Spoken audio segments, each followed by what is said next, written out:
остановись. Я иногда буду водить, но буду не иногда показывать туда. Куда? Туда, вперед, прямо.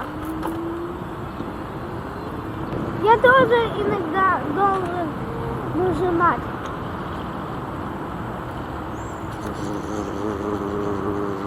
Туда. Куда? Туда. Сюда? Заворачиваем. Так заворачиваем.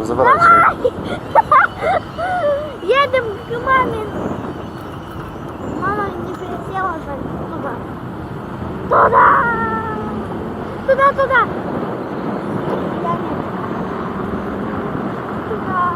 Ай, там не проедем. Давай. Здравствуйте. Погнали, заедем наверх. Давай, погнали. А вон самокат. Ну, конечно, мой самокат был получше, чем ветками. Теперь, подожди, папа, Ну? теперь ты едешь куда хочешь, а я буду нажимать. Ну, давай.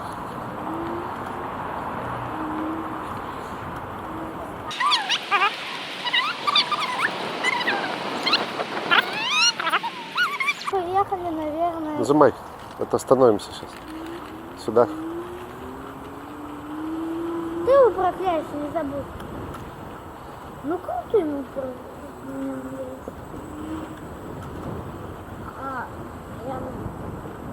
как ты поворачиваешься, я что-то не помню.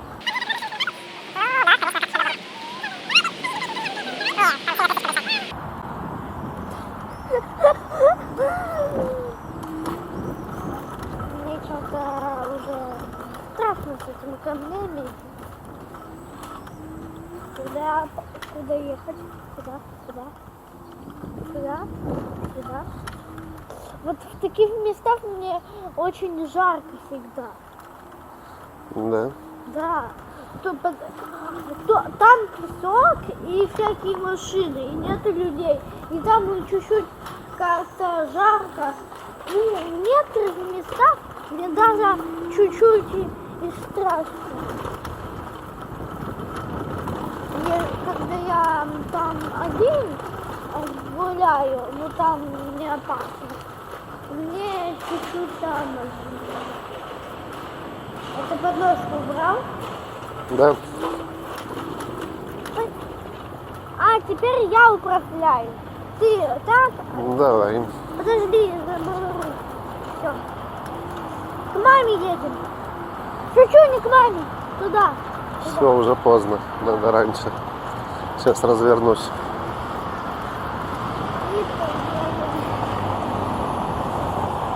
Это очень круто. Давай, этот дядька тоже садится со мной как-то на столе. Едем прямо. Как же все-таки природа? Если бы как как у Кристона был у меня электросамокат, что я бы просто на нем везде гонял, где хотел бы.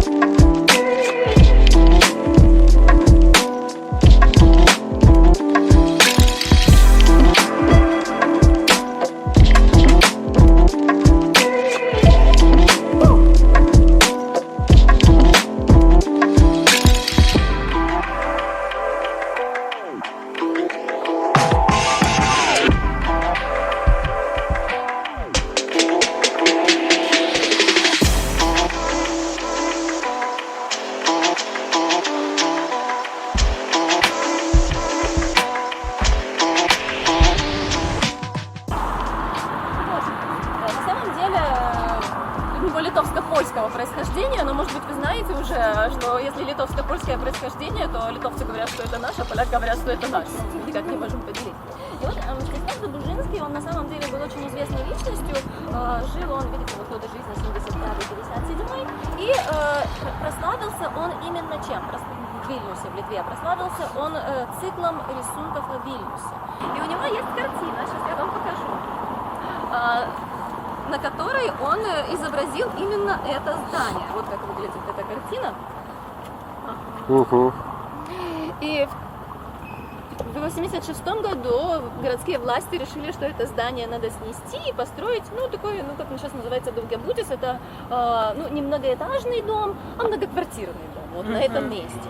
И тогда местные жители взяли эту картину и стали писать прошения, стали писать жалобы, что это историческое здание, что оно запечатлено на одной из картин известного художника, и его просто нельзя сносить. И вот благодаря этой картине это здание осталось до сих пор стоять, и, в принципе, оно действительно одно из старейших зданий. А улица называется улица Тилта, это улица Мостовая. Сейчас, если вы посмотрите вот сюда, здесь тоже очень надо знать, как смотреть, надо вот так опуститься и вот так вот смотреть примерно, тогда вы увидите точно, именно точно это изображение. Да. Попробуйте. Всем по-разному надо, потому что у нас разный рост.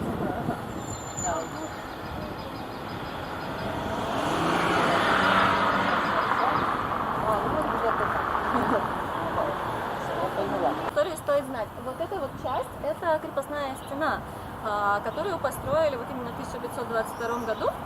И что интересно, вот в этом месте где-то, сложно сказать именно где, находились одни из ворот. Назывались они Мокрые ворота. Да, почему были Мокрые ворота? Потому что вот здесь, вот, где мы с вами стоим, вдоль крепостной стены протекала речка Кочарка. Ну, как всегда, около крепостных ворот, около крепостной стены обычно был ров, в котором была или искусственный ров, у нас был не ров, а была речка Кочарка. И местность вот здесь была болотистая. И вот именно ворота, которые были поставлены здесь, они назывались Мокрыми воротами. Стояли они примерно, первое упоминание 1601 год, а последнее упоминание, скорее всего, 1677 год, потому что ворота, они были, ну, как бы сказать, очень такими опасными воротами. Почему? Потому что город надо было защищать, и обычно ворота, они укреплялись, была башня. Святые ворота мы сегодня с вами не увидим, но я думаю, что вы помните. Уж Росварта, и там такая вот еще стена, такая башня стоит. Покажу вам другие ворота еще, но уже на рисунке. А вот эти вот Мокрые ворота, они не были укреплены. Это просто был, ну, как бы проем в стене. Их сделали для того, чтобы улучшить сообщение вот именно с западной частью. Поэтому их очень быстро и закрыли. Вот. Но назывались они Мокрые, как я уже говорила, потому что болотистое место. Аккуратно, Матюш, под ноги смотри.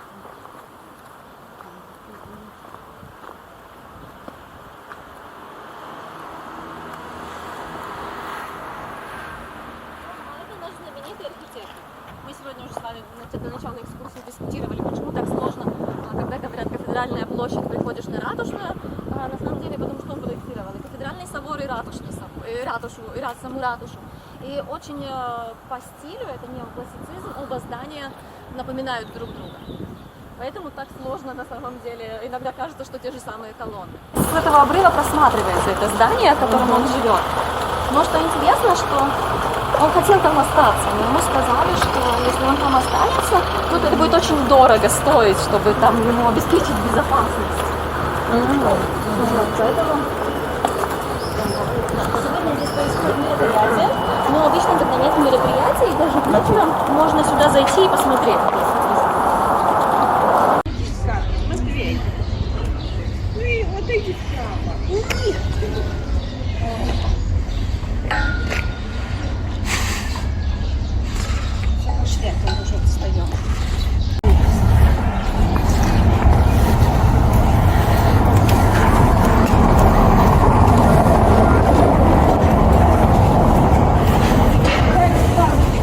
Я нашел жесткую палку, она чуть не раздолбала кота. Эта палка была реально нашел. Но вот это место, где я стою, где мы сейчас стоим, его, как видите, здесь ничего нет.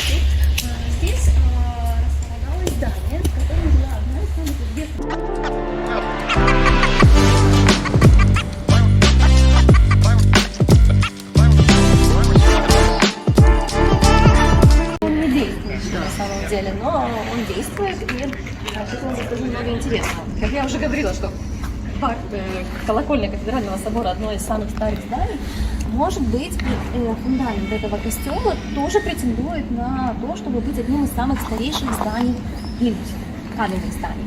Или как это получилось, сейчас расскажу. Мы с вами сейчас находимся в восточной части города, а восточная часть города у нас узкая часть.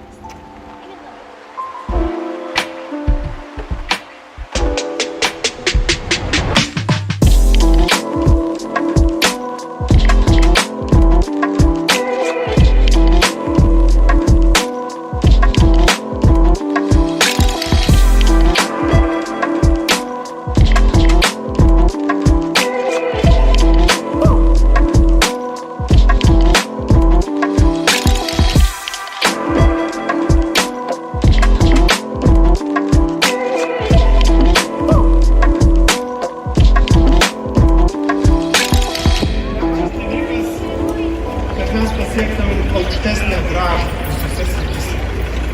Kad žinodami, kad pasirinkdami Lietuvoje dirbti vienoje ar kitoje srityje, būtumėm tikri, kad pasirinkome. Идем в итальянский ресторанчик. Сейчас покажем вам, чем нас кормить будут. Лапами. Матвей у нас ест равиоли. Итальянцы сегодня едят равиоли, да? Папа рыбку. Дорадо. А мама, как обычно, отличилась. Гребешки. Почему отличилась? А что такого? Ну, ты же говоришь, тебе свекольный этот гарнир не нравится. Да. Свекольный нет. 4 гребешка и свекольный гарнир, который мне не нравится. А Матвей никак не приступит к равиолям.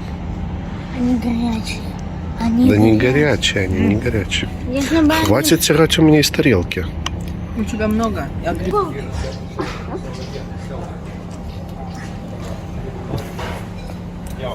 Кормим птица. Смотри, голубей.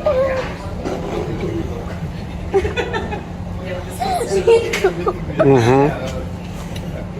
Алло, граф. Я не вижу. А, и они не видят. Испугались, видишь? ну что, пойдем? Угу. Резкими движениями пугаешь их. И последний хлеб я. Я теперь тяжело смотреть. Ладно. Мало того, что это клубника, так она еще и розовый цветет. Ага. Вот это какой-то сорт.